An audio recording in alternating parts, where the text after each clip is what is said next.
Cash দিওঁ তেতিয়া পুলিচে কেছটো ৰেজিষ্টাৰ কৰিবলৈ কিয় ভয় খায়?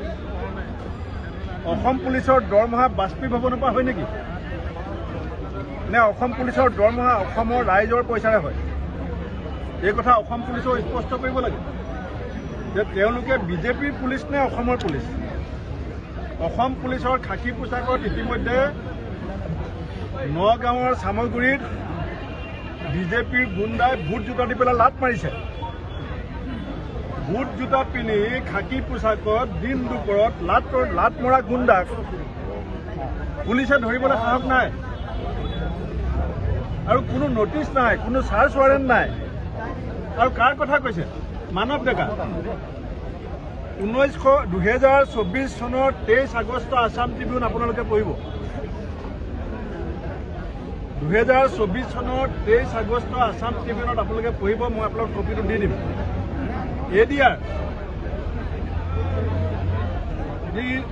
এটা ৰিচাৰ্চ সংস্থা, এটা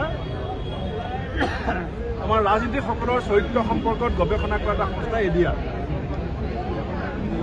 ভাৰতবৰ্ষৰ 151 গৰাকী MP আৰু MLAৰ বিৰুদ্ধে মহিলা নিৰ্যাতনৰ কেছ আছে।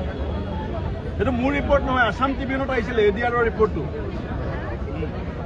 ADRৰ ৰিপৰ্টত লিখা আছে যে ভাৰতবৰ্ষৰ 151 গৰাকী MP আৰু MLA মহিলাৰ ওপৰত নিৰ্যাতন চলোৱা কেছ আছে, গ্ৰেপ্তাৰ হৈছে আৰু তাত অসমৰ মানৱ ডেকা নামটো আছে। এইটো ADRৰ ৰিপৰ্ট পাব্লিছ বাই আছাম ট্ৰিবিউন। কি কথা ক'ল? অসম পুলিচে পঢ়ি ল'ব এইটো।